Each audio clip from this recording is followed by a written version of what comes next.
Muy bien, hablemos sobre evangelismo. Si eres tan viejo como yo y si tienes al menos unos 30 años siendo evangélico, es probable que estas imágenes te hagan pensar y sentir algo especial. Las cruzadas evangelísticas marcaron a toda una generación de evangélicos en América Latina, y ya sea que creas que eran válidas bíblicamente o no, no podemos negar su impacto en el crecimiento de la iglesia latinoamericana. De hecho, es probable que tu primer acercamiento a una iglesia evangélica se haya dado gracias a uno de estos eventos. Eventos al aire libre, evangelismo puerta a puerta, entrega de tratados, música de adoración en vivo, predicaciones evangelísticas, llamados al altar y seguimiento a quienes hicieron la oración de fe ya no son tan comunes como antes. El número y el impacto del evangelismo que transformó el panorama evangélico latinoamericano es muy diferente hoy. La gran pregunta es, ¿por qué?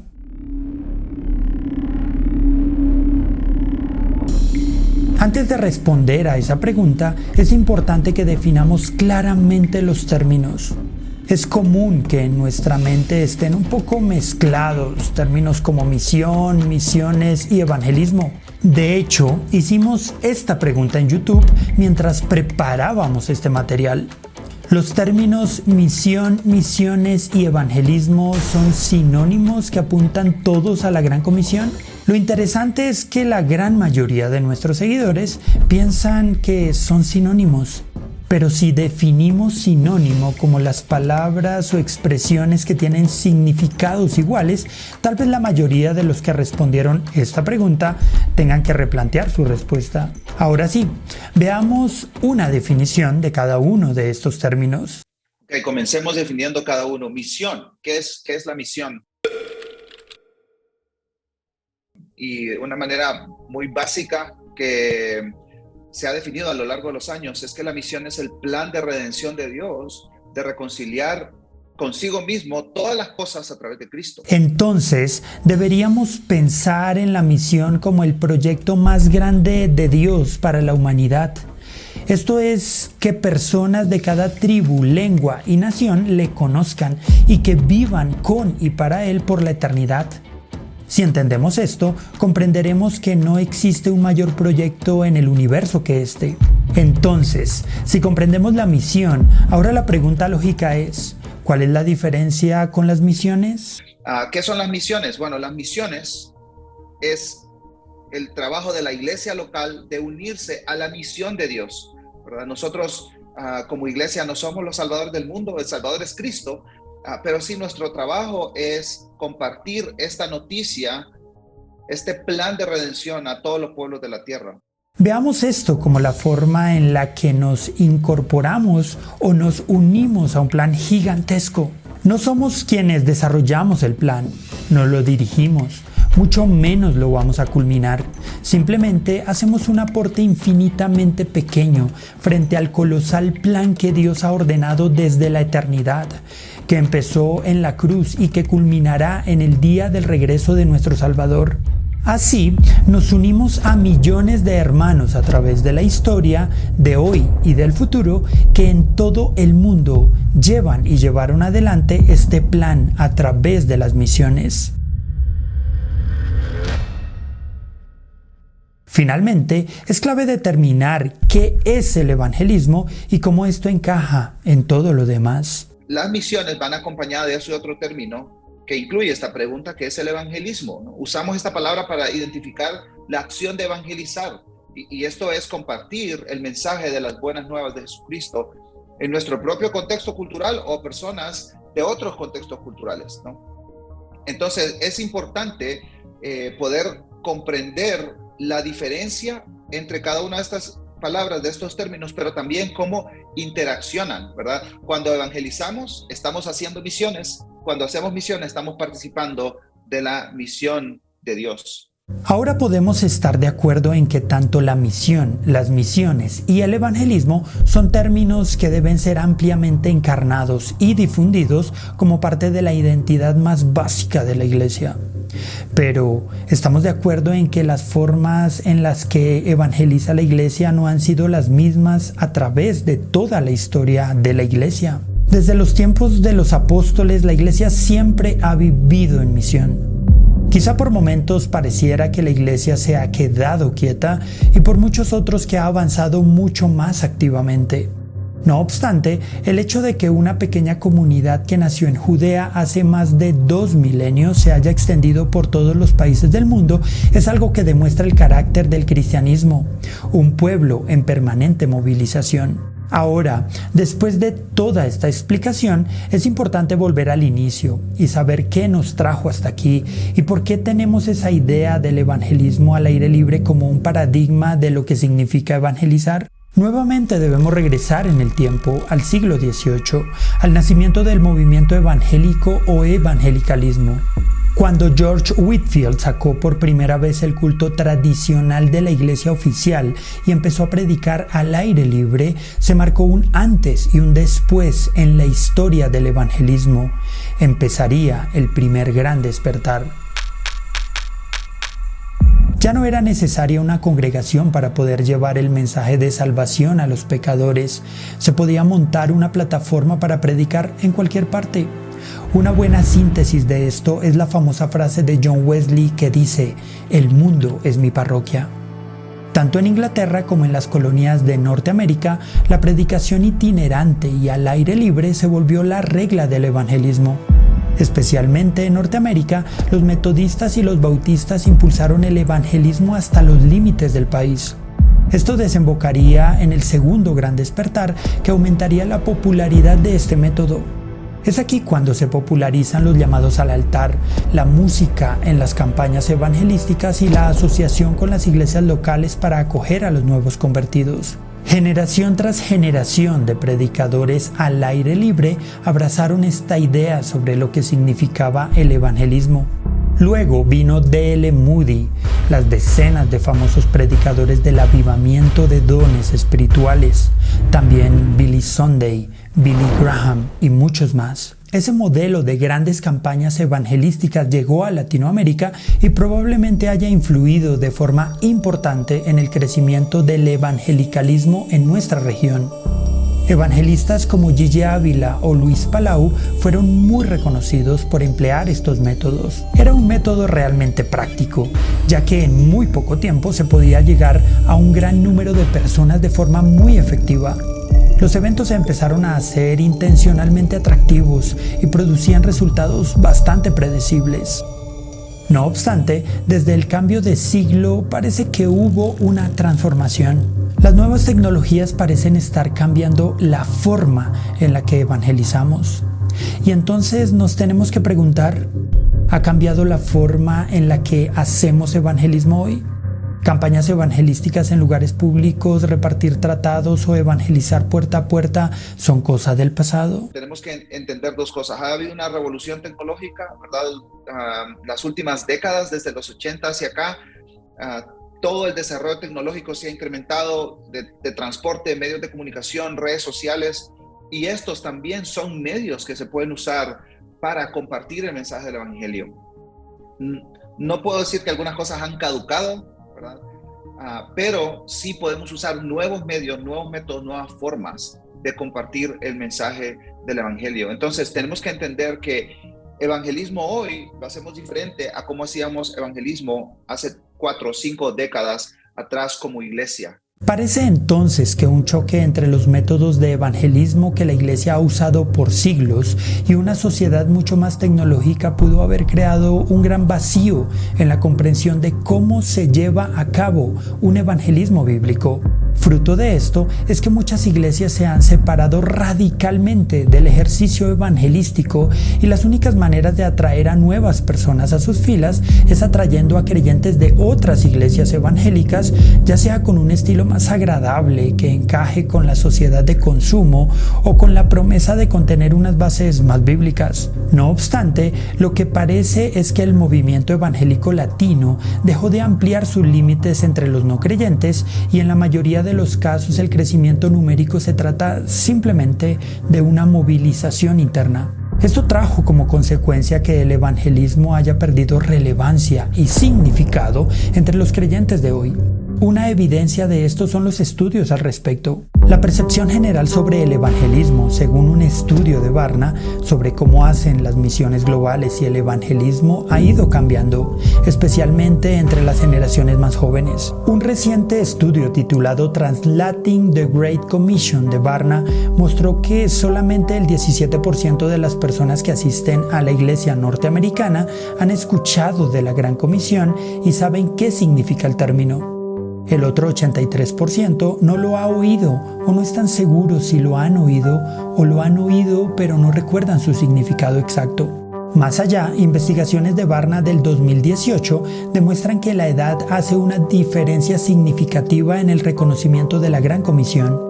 Más de una cuarta parte de los ancianos y los boomers dijeron que conocían el término, en comparación con el 17% de la generación X y 1 de cada 10 millennials. Aunque ni la mitad de ningún grupo de edad conocía bien la Gran Comisión, era menos probable que la generación adulta más joven la reconociera. Una hipótesis plausible es que la nueva generación de creyentes, con un acceso ilimitado a la educación, la información y la comunicación, resulta ser mucho más difícil de desafiar y discipular que las generaciones anteriores. De hecho, los métodos que se usaron para atraer a la generación anterior al servicio y al evangelismo en la iglesia parecen demostrarse inefectivos con los más jóvenes. Por otro lado, un sobreénfasis y la casi sacralización de los medios digitales como las únicas plataformas mediante las cuales podemos esparcir el mensaje del Evangelio pueden condicionar también la forma en la que la iglesia se acerca a la Gran Comisión. Hay una gran falta de entendimiento de la Gran Comisión entre los más jóvenes. Aunque pensemos que en un mundo globalizado, hiperinformado, sería lo contrario. El problema está en que la calidad y el enfoque de la información que estamos recibiendo no es un enfoque centrado en la Gran Comisión desde la perspectiva bíblica. Dígase, la Gran Comisión desde la perspectiva bíblica, el ir a personas de todas las naciones y predicar el Evangelio. Todavía vivimos en un mundo donde más de 2 billones de personas no tienen acceso al Internet. Más de 2/3 de la población del mundo funcionan como personas como comunicadores orales. No quiere decir que no saben leer y escribir, sino que la mayor parte de su funcionamiento se hace de manera oral. Eso quiere decir que son personas que no van a leer un medio, que no van a ver internet, que no van a ver Instagram. No es la población que menos ha conocido de Cristo, son las personas que están menos conectadas por medios globales. Aún más están bajo regímenes gubernamentales que no permiten un acceso fácil del evangelio y tienen aún bloqueos a medios masivos que puedan ser formas de presentar el evangelio. La iglesia también está padeciendo de lo que parece ser una influencia de un carácter excesivamente antropocéntrico de la fe. Muchas organizaciones e iglesias han sucumbido ante esta tendencia y le ofrecen a los más jóvenes mensajes con un lenguaje que enfatiza la comodidad, la autosatisfacción y las sensaciones religiosas. Y en el proceso, quienes se acercan a la iglesia no saben u olvidan que el mismo motor que debe impulsar las misiones hoy es también el que impulsó a la iglesia a lo largo de los siglos. Un enfoque para la gloria de Dios cristocéntrico en la misión, sin dobles lecturas y sin agendas terrenales. Entonces, la relación más honesta que podemos tener con un evangelismo sano es sostener primero una relación sana y honesta con el Señor. Y la implicación práctica de esto es un involucramiento en la iglesia local y en la iglesia universal, cuyo único propósito es, como dijimos inicialmente, impulsar la misión de Dios en el mundo. Esto claramente va en contra de la cultura antropocéntrica de hoy. Yo creo que la frase de predica el evangelio, muere y sea olvidado es una frase para todo creyente. Yo creo que hoy en día muchos y los medios los medios sociales, el mundo en el que estamos viviendo hoy se ha vuelto mucho un mundo de celebridades. en donde el moto de nuestra generación se ha vuelto: tienes que ser relevante, tienes que cumplir tu propósito, y se centraliza mucho en el yo. Y al final el mensaje de la salvación, lo que Cristo encarnó, fue un mensaje de: yo muero por ti, yo te salvo a ti, yo entrego mi vida por ti.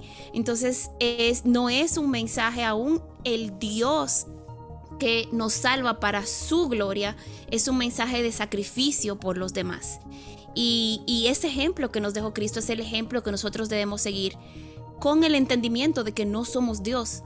Nosotros sí verdaderamente tenemos que ser olvidados. Nuestro nombre no debe ser el que sea enaltecido, sino el nombre de Cristo en las naciones. Entonces, si las personas recuerdan el nombre del misionero y más relevante o por encima que el nombre de Cristo, tenemos un problema. Una cultura excesivamente centrada en sí misma ha degenerado en una iglesia que responde a esa tendencia, ofreciendo un mensaje que encaja con estos deseos. Eso ha degenerado en una cultura evangélica que está desconectada de la misión de Dios. Una profunda ignorancia acerca de lo que sucede en el mundo respecto a pueblos no alcanzados, falta de traducción bíblica, iglesia perseguida y zonas potenciales para las misiones hacen que el compromiso con la misión de Dios se esté diluyendo al interior de nuestras iglesias. Es probable que las grandes campañas evangelísticas al aire libre, la entrega de tratados, la evangelización puerta a puerta y los llamados a conversión se sigan desvaneciendo en nuestra cultura evangélica hasta que terminen por desaparecer. Entonces nos preguntamos, ¿de qué formas el Señor seguirá movilizando a su iglesia a cumplir con la gran comisión? Un desafío que tenemos presente como iglesia es fomentar relaciones profundas con inconversos, con personas no creyentes, demostrarnos amigos y que en esas relaciones de amistad nosotros podamos compartir el mensaje de las buenas noticias del Señor Jesucristo. Creo que la confianza es nuestra principal herramienta para compartir las buenas nuevas de Jesucristo. Las buenas amistades, las sólidas amistades. El evangelio, desde la perspectiva bíblica, es personal. Hay un aspecto humano de un humano comunicando a otro humano el evangelio que no puede ser sustituido por medios electrónicos, que por naturaleza, por diseño de Dios, hay una encarnación que debe de darse de ese evangelio. Lo vimos en Cristo y aún eso se extiende a la naturaleza de la gran comisión. Eso quiere decir que los jóvenes hoy en día, al vivir en un mundo globalizado, entienden que ya no es necesario. Y porque no se predica desde el púlpito, porque incluso no se conocen las estadísticas con una perspectiva sobria de cuál es la realidad, aunque sí hay más acceso. La población que tiene acceso a un evangelio ya vivido a nivel de iglesia son los mismos que tienen acceso a medios electrónicos. Entonces hay una gran población mundial que todavía no tiene acceso a esto y que tampoco van a entender el evangelio si alguien, como le dijo el etíope a Felipe, si alguien no me guía, si alguien no me lo explica. No es solo dar la información, sino que esa explicación, esa información sea entendida, que ese evangelio sea encarnado, ese modelo encarnacional del evangelio que Cristo encarnó por nosotros y que nosotros estamos llamados a encarnar para otros, no se sustituye con los medios limitados que tenemos, por más global que se haga el internet y la comunicación y la información. Hay un aspecto personal del evangelio, de persona ministrando a persona, de pecador redimido, predicándole el evangelio a otro pecador, que es irreemplazable en el modelo bíblico. Y creo que esa es una de las razones por la cual nuestra generación, al ver mucha plataforma, entiende que esas plataformas son realmente totalmente efectivas o un sustituto. Son una gran bendición y un gran medio para esparcir el evangelio, pero no son un sustituto para el modelo encarnacional que Cristo nos mandó en la Gran Comisión. Quizá entonces debamos repensar nuestra cosmovisión sobre el evangelismo y observar lo que ha hecho la Iglesia a través de la historia, más allá de los métodos del evangelicalismo de los últimos siglos. Podríamos ver a los primeros siglos y observar cómo la Iglesia primitiva, los apóstoles y creyentes en Roma predicaron el evangelio. Tal vez el evangelio legado generacionalmente, el acercamiento a través de la encarnación del evangelio y del servicio a los demás, o como vimos anteriormente, la creación de relaciones honestas y profundas. No obstante, debemos seguir confiando en que el Señor continúa guiando a su iglesia hacia el cumplimiento de sus propósitos, y aunque tengamos que vivir en la tensión de tener más mies que obreros, seguimos confiando en que el Señor completará la obra que inició en este mundo a través de su iglesia, mientras nosotros, los creyentes, nos involucramos activa y apasionadamente en la misión de Dios y guiamos a otros a hacer lo mismo. ¿Y tú, qué piensas? ¿Consideras que las campañas evangelísticas al aire libre van a desaparecer definitivamente? ¿O consideras que aún pueden volver a ser populares? ¿Qué otros métodos de evangelismo crees que son útiles para llevar el evangelio a los más jóvenes? ¿De qué formas crees que Dios seguirá guiando a su iglesia para que se involucre de una forma más real y bíblica en su misión?